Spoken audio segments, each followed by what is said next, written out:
Hi, welcome to Priestess Entrepreneur Kitchen Conversations, and welcome to my kitchen. I'm Cindy Morris, your host today.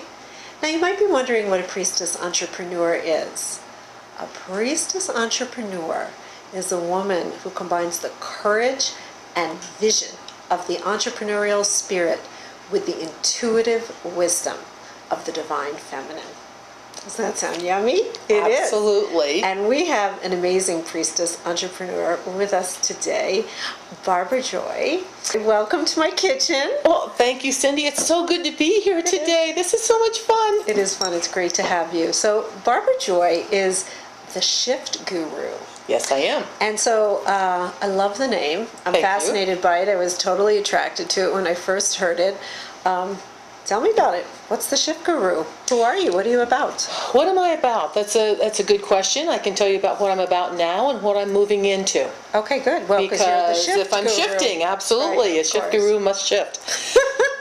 What happened is I spent about 26 years in corporate America, having a good time, and then realized the last year and a half that it was time to leave and begin a whole nother journey. And that's scary. What did that feel like when you knew? How did you know? It felt scary. That is the best word. It felt scary. I was perfectly delighted in corporate. Corporate had been treating me very well.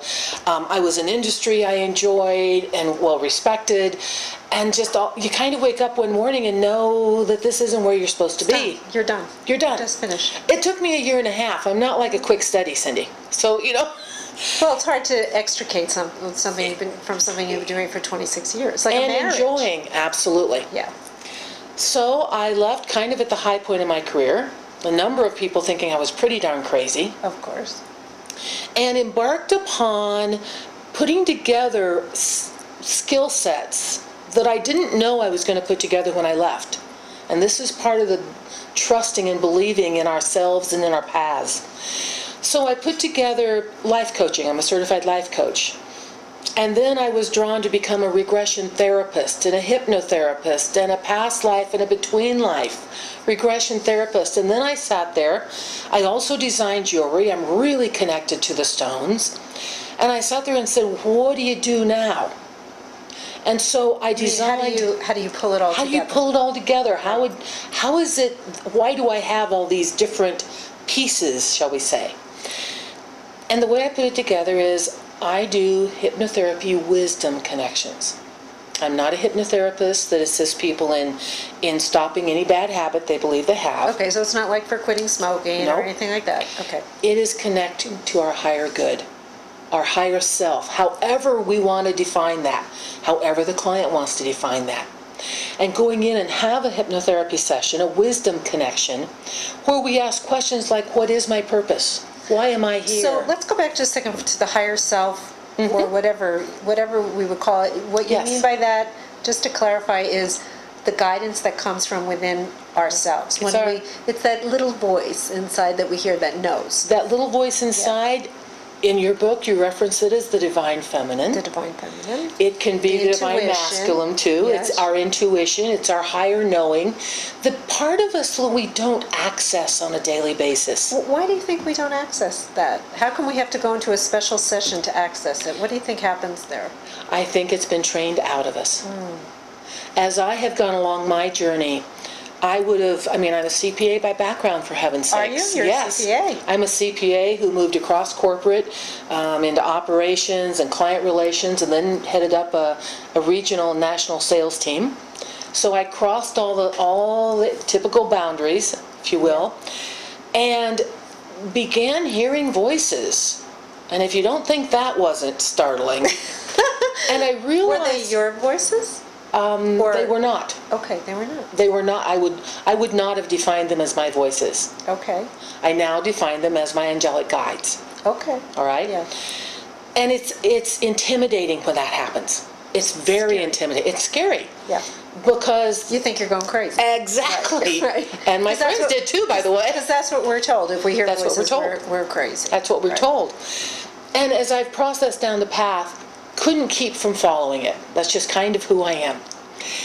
That my 94-year-old mother reminded me or told me, I had forgotten because I'd squelched it, that at 3 years old I saw her grandfather in our kitchen. And he had passed. And, he had passed. I never met the gentleman in the physical. And at 3 years old. And then my sisters, What an wonderful. what an important bit of information for you. It was amazing. Yeah. And she felt badly that she squelched it, and I said, no, it's perfect. It is, and I believe that. It is perfect. We come into our awakening when it's appropriate. Yes. When we have the basis in us, the foundation, right. to become the priestess entrepreneur, the shift guru, whatever we're intended to become and move into. Right. All in perfect timing. All in perfect timing. Right. There is no right or wrong. And even if we choose not to do it, that's neither right nor wrong. Right. And as I've worked with the angelic realm, with my guides, my team, I call them, the more I deal with them, the more I understand that life is perfect. What do you mean by you work with them? What does that mean for you? As I have led people into their own hypnotherapy sessions and to connection with their own divinity, my connection has opened up bigger and bigger and bigger, to the point that I'm in communication with them frequently, often. I did ask them to be quiet during this session so I could focus on you. I thought that would be a good thing to ask. Though they would certainly be welcome here. Yeah, they would be. They would be. And in that, simply listening. One of the things as I've done this, friends reminded me, they know the path I'm on and we talk about it and they're inquisitive. And they remind me, Barb, you've always had things come out of left field. And which is the angelic realm. Which is the angelic realm. Left field. Anytime I have a phrase that it's not how I typically speak. Right. I know I'm receiving guidance. Right.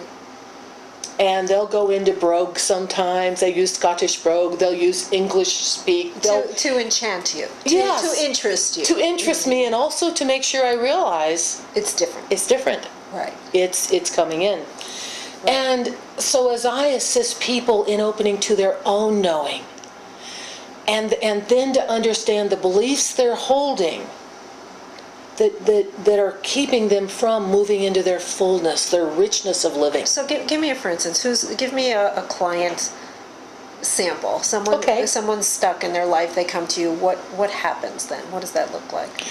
Here's what it looks like. I had a client come to me, lovely, lovely lady, just a lovely lady.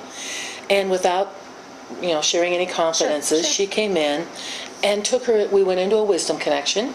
In her case, meaning a connection with her divinity. So like a kind of a hypnosis? Yes. It is hypnosis. It is hypnosis. Okay.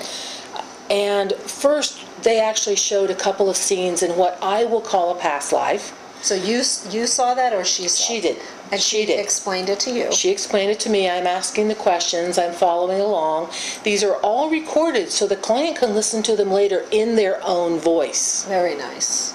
And where did the questions come from? From the client. From the client. So yes. It's client-driven. It's client-driven. You're the facilitator. I'm the guide. You're the guide. The client says, I want to take this particular journey. You're the guide. I'm the guide. I love it. Okay. And in this case, we went to a couple of scenes in what appeared to be her past life. Okay. And again, I give the clients the option. You can declare it yours or not. What I ask you to declare it as, at minimum, is guidance from your higher self. So it might have been a past life of theirs, but perhaps it's not. But still there's information that's coming Exactly. through. Okay. And that's where I leave it to the client's decision.